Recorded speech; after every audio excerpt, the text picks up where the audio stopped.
স্ত্রীর সাথে মিলনের সময় শারীরিক সময় বাড়ানোর জন্য ঔষধ খাওয়া জায়েজ কি না, এগুলো তোমাদের পারিবারিক বিষয়, এগুলো জিজ্ঞাসা করো কেন? আমি যদি অনলাইনে একটি ওয়েবসাইট তৈরি করে দিই, সেই ওয়েবসাইটে যদি অন্য কেউ কোনো খারাপ ভিডিও ছাড়ে বা ওই ওয়েবসাইটে দিয়ে খারাপ কিছু করে, তোমার নিয়তে না থাকলে হলো, তবে এগুলো থেকে বেঁচে থাকার চেষ্টা করবেন। আব্দুর রাজ্জাক সাহেব, হুজুর আমার প্রশ্ন হলো, মহিলাদের ইতিকাফে বসার সঠিক নিয়ম কি? মহিলারা জুমা মসজিদে যাবে ব্যবস্থা থাকলে, না থাকলে যাবে না, ইতিকাফ নেই। পাড়ায় একজনকে ইতিকাফ করতে হবে, নইলে পাড়ার লোক গুনাহগার হবে, কথা মিথ্যে। জুমার দিন খুতবার সময় বসার আদব বা সঠিক নিয়ম কি? যেভাবে বসেন পা উঠিয়ে বসবেন না, পা উঠিয়ে বুকের সাথে লাগে এভাবে বসবেন না। চারজনও বসেন এইভাবে বসেন, বা হাঁটু গেড়ে আত্মাহত বসার বৈঠকে বসেন, তবে হাঁটু উঠিয়ে এভাবে বসবেন না। বোঝা গেল না মনে হয়?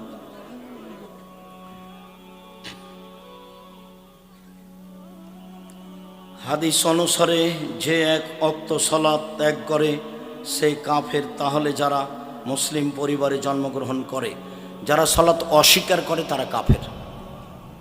যারা শয়তানি করে পড়ে না, পড়বো কাল পড়বো আজ পড়বো দিয়ে মরে গেছে, এ হলো বড় পাপী।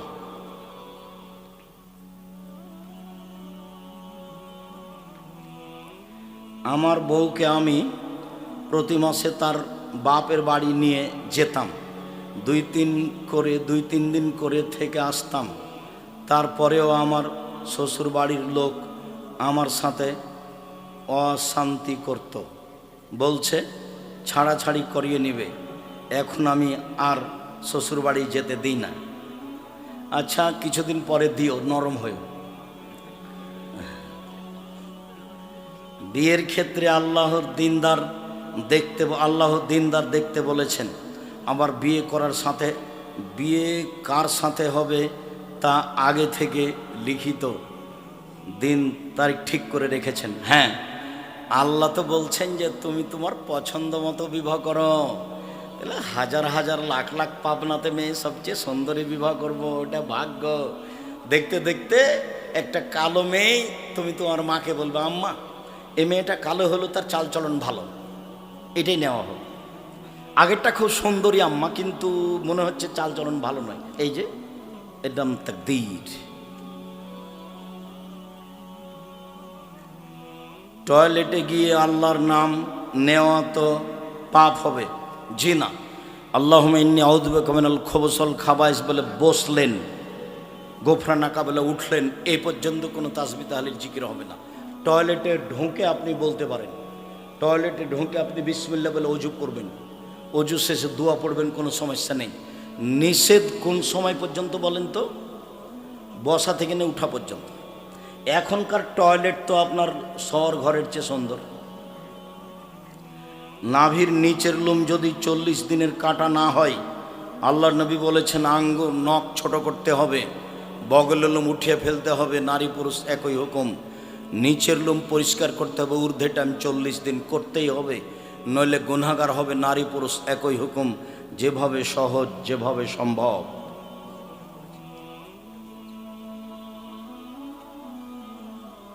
মুহাম্মদ সাল্লাল্লাহু আলাইহি সাল্লাম আসার পূর্বে যারা মারা গিয়েছে তাদেরও কি আমাদের মতো প্রশ্ন করা হয়েছিল? হ্যাঁ, তাদের নবী অনুযায়ী হয়েছিল। আমাদেরটাই আমরাকে যেটা জিজ্ঞাসা করা হবে সেটাই জিজ্ঞাসা করা হবে, এ কথা আল্লাহ রাসূল স্পষ্ট করে বলেননি। আমার শ্বশুর শাশুড়ির আমার বিয়ের আগে আলাদা হয়েছে। আমার বিয়েতে শুধু শাশুড়ি ছিল, বিয়ে কি জায়েজ? কেন, তোমার চার শ্বশুর ছিল না? তোমার চার শ্বশুর থেকে না থাকলে বিবাহ আবার পড়াতে হবে। আর না হলে দেখো, তোমার শ্বশুর যদি না থাকে তাহলে ওই মেয়ের আর ভাই আছে নাকি, তারা মেম্বার চেয়ারম্যান তো অনেক পরে, ওরা তো অমুসলিমের যখন কেউ অভিভাবক নেই তখন সরকারি নেতা অভিভাবক, তখন ফুফাতো ভাই হতে পারবে না, নিজের ভাই চাচারা হতে পারবে, দাদারা হতে পারবে, না হলে নিজের বংশের মধ্যে আসতে হবে।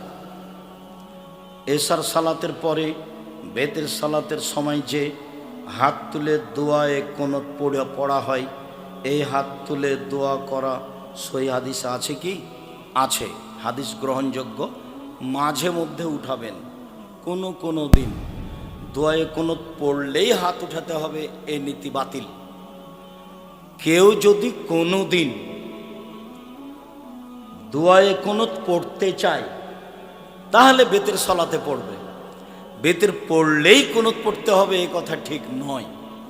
কেউ যদি কোনো দিন দোয়ায়ে কুনুত পড়তে চায় তাহলে বেতের সালাতে পড়বে, হাত তুলেও পড়তে পারে, হাত বেঁধেও পড়তে পারে, দুটাই সহি হাদিস।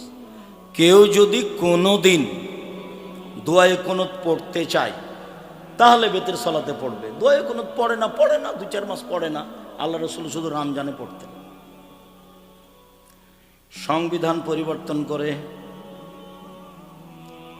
অনেক মসজিদে দেখা যায় কিছু মুসল্লি দাঁড়িয়ে সালাত আদায় করার সক্ষমতা থাকা সত্ত্বেও চেয়ারে বসে থাকলে তো অর্ধেক নেকি হবে, নিয়মিত বসলে সালাতই হবে না। ইমামের যারা একেবারেই অক্ষম তাদের কথাটি ভিন্ন, তবু শরীরের গতি অনুযায়ী পড়া ভালো, না পারলে নিরুপায় চেয়ার। ইমামের পিছনে সূরা ফাতিহা কখন পড়ব? পিছে পড়বেন, আগেও যাচ্ছে আর পিছে পড়তে থাকবেন।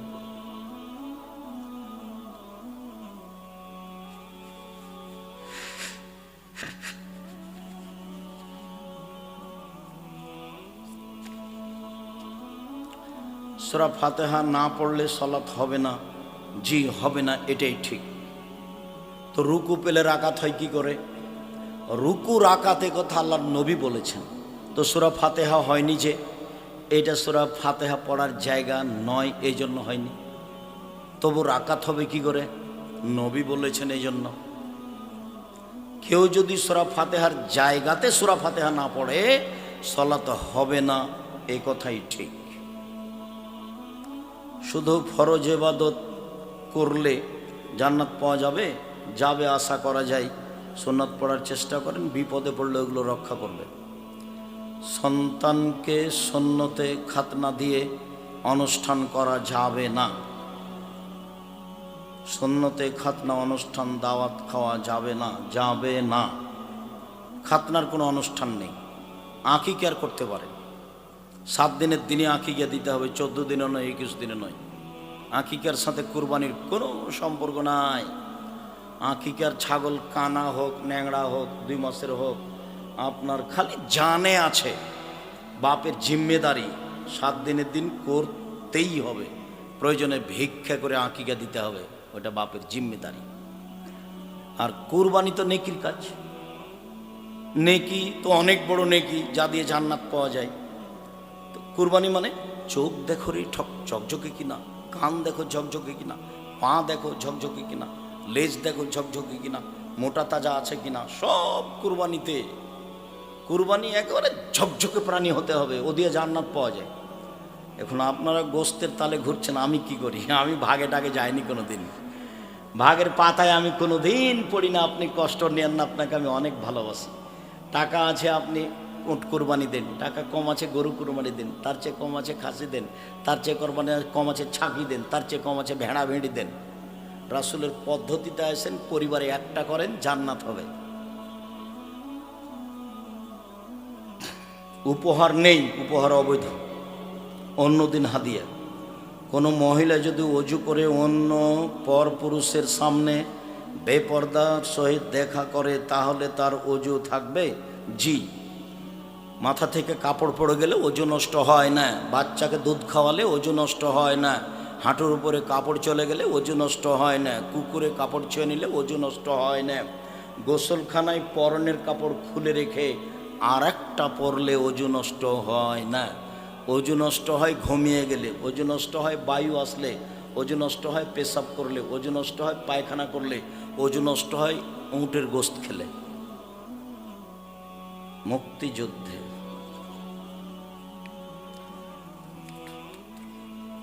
কোনো প্রকার রাজনীতি, আরবি শিক্ষা দিয়ে কি টাকা নেওয়া যাবে? জি যাবে। এইগুলো তো অনেক লম্বা। মাঝে মাঝে সলাতের মধ্যে আল্লাহ রসুল সাল্লাল্লাহু আলাইহি সাল্লাম নিয়ে খারাপ চিন্তা ও খারাপ ভাবনা হয়, নাউজুবিল্লাহ পড়বেন, যতবার আসবে নাউজুবিল্লাহ মিন জালিক, নাউজুবিল্লাহ মিন জালিক।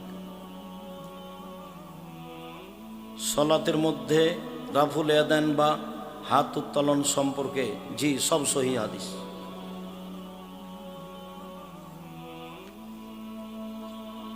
সুর দিয়ে আজান দেয়া জায়েজ কি? কণ্ঠ জোরে হতে হবে, এইটাই কথা আজানে। আন্দা বে সৌতান, সবচেয়ে উঁচু কণ্ঠ যার, সে আজান দিবে। দাঁড়িয়ে খাবার খাওয়া এবং পানি পান করা যায়, তবে সুন্নাত হলো বসে। আল্লাহ রসুল নিয়মিত বসেই পান করেছেন, জমজমের পানি দাঁড়িয়ে পান করেছেন।